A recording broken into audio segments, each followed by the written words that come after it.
एक साहब, मैंने जो जिंदगी में सबसे पहला फतवा लिखा है ना, वो क्या था, आप हैरान होंगे। ये 1999 में सवाल आया, एक आदमी की 2 बीवियां, उसे निकाह से पहले इसकी आदत पड़ गई। यही सोच सोच के यार अभी अपने आप को ठंडा कर लेता हूं, तस्कीन कर लेता हूं, बुराई से बच जाऊंगा, ये हो जाएगा वो हो जाएगा। शैतान ने उल्टे सीधे उसको जो है ना दलाइल दी और कहता है मुझे ये बुराई जब हो गया तो चस्का लग गया। फिर कह रहे फिर जब मैंने निकाह किया है ना, एक शादी की है तो मेरी आदत नहीं छूटी, दूसरी 2 बीवियां उसकी, कह रहे फिर भी नहीं छूटी। कह रहे मैं इतना गुस्से में आ जाता था कि यार मेरी बीवियां भी है फिर भी मुझे उनको तस्कीन इसमें होती है। फिर हैंड प्रैक्टिस है कि ये भी बड़ा नुकसान है कि जब इसकी लत पड़ जाती है तो शादी के बाद भी ये आदत नहीं छूटती। तो वो कह रहे मेरी 2 बीवियां थी, 1999 की बात कर रहा हूं मैं, उसने सवाल भेजा।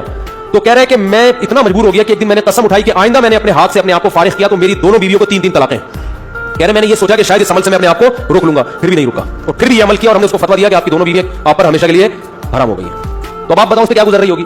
तो हमने लोगों के ये हालात देखे हैं और मेरा मकसद आपको किसी को मायूस करना नहीं है। अगर कोई नौजवान इस बीमारी में मुब्तला हो गया है तो हदीस में आता है मा अंज़लल्लाहु मिन दाइन इल्ला अंज़ल लहू शिफान, हर बीमारी का अल्लाह ने शिफा पैदा की है। तो मायूस ना हो। सबसे पहले तो वो निकाह करे ताकि मामला आगे बढ़े नहीं, क्योंकि अगर नहीं करेगा ना ये फिर यहां तक रुकेगा नहीं मामला। क्योंकि ये लड़के फिर जब ये काम करते हैं फिर वो इंटरनेट पर फिल्में भी देखते हैं, फिर वो तस्वीरों की तरफ भी जाएगा, बदनजरी की तरफ भी, और फिर ये बढ़ता रहता है, वो ज़िना का मुतलाशी होता है कहां मुझे मौका मिले। तो इसलिए मेरे भाई अपने आप को रोकने की कोशिश करनी चाहिए। तो इसका पहला स्टेप ये है कि सबसे पहले आप ये अज़म करें कि मैंने अपने आप को इस बुराई से हर कीमत पे दूर करना है। ये मेरा एम है, मेरा अज़म है। अगर आप इरादे में ही ढीले हैं तो भाई फिर मामला क्या हो जाएगा, खराब हो जाएगा। तो पहले तो क्या करना है, पक्का अज़म करना है। अब दूसरा, इलाज के तरीके दरियाफ्त करने आपने। सबसे पहला काम यह करना है कि इंसान को जहां बुराई की आदत पड़ती है ना वहां बुराई छूटती नहीं है। आपकी कोई खास ऐसी जगह जहां आप सोने के लिए लेटते थे और वहां पर आपको ये शहवत का जुनून चढ़ता था, तो अपना ठिकाना वहां से क्या कर लो, चेंज कर लो। रात को सोने से पहले मुताला करके सो। कोई अपने सिरहाने किताब रखी जाए। जो नौजवान खुदा न खास्ता कोई इसमें मुब्तला तो उसको बता रहा हूं मैं, अपने सिरहाने क्या रखें, कोई दिलचस्प किताब रखें। बिस्तर पे जैसे ही लेटे, जो मामूलात है ना, आयतल कुर्सी पढ़ना, दुआएं पढ़ना, बिस्तर पे लेटने से पहले पढ़ ले वो, ताकि आप जब बिस्तर पे जैसे ही जाए तो आपकी सोच जो है ना वो मुताले की तरफ चली जाए।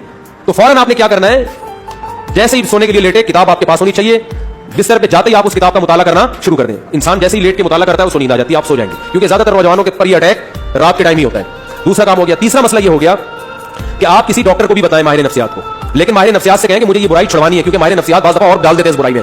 ऐसे नफ्सियाती डॉक्टर भी हैं, कहते हैं इससे कोई नहीं, डिप्रेशन का इलाज है। और भाई सारी डिप्रेशन के और बहुत सारे इलाज है दुनिया में, वो इलाज वक्ती है। जैसे सुट्टा लगाने से ना वक्ती तौर पर ठीक हो जाता है, तो अब ये बेवकूफी है ना कि सुट्टे लगा के डिप्रेशन का इलाज, इससे डिप्रेशन बढ़ती है, कम नहीं होती। वक्ती कम होगी, अगले दिन उससे बड़ा अटैक होगा आपके ऊपर। सारा दिन भी यही करता रहेगा। ऐसे ऐसे लड़के आके बताते हैं कि आदमी हैरान होता है, यार तुम्हारी हड्डियों में इतना जूस कहां से आया, तुम मर के खत्म हो जाओगे अल्लाह के बंदो। तो वो यही करते रहते हैं डिप्रेशन। तो माहिर नफ्सियात भी उल्लू सब कुछ सबको नहीं पता होता। तो माहिर नफ्सियात से बोले कि मुझे ये बुराई छुड़वानी है ऐसी की तैसी, आपके बाकी अफलातूनियां बुकरातियां अपने पास रखो, आप ये बुराई मुझे क्या करनी है। तो नफ्सियाती भी टोटके होते हैं, कुछ तरीके होते हैं। तो माहिर डॉक्टर होगा इंशाल्लाह आपको ऐसे तरीके बताएगा, ऐसे टोटके बताएगा, ऐसी तदबीरें बताएगा कि आहिस्ता आहिस्ता ये बुराई आपसे इंशाल्लाह छूट जाएगी। और एक और काम, दुआ भी मांगनी है, किसी शेख से इस्लाही ताल्लुक भी कायम करो, उनको भी बताओ अपनी बीमारी।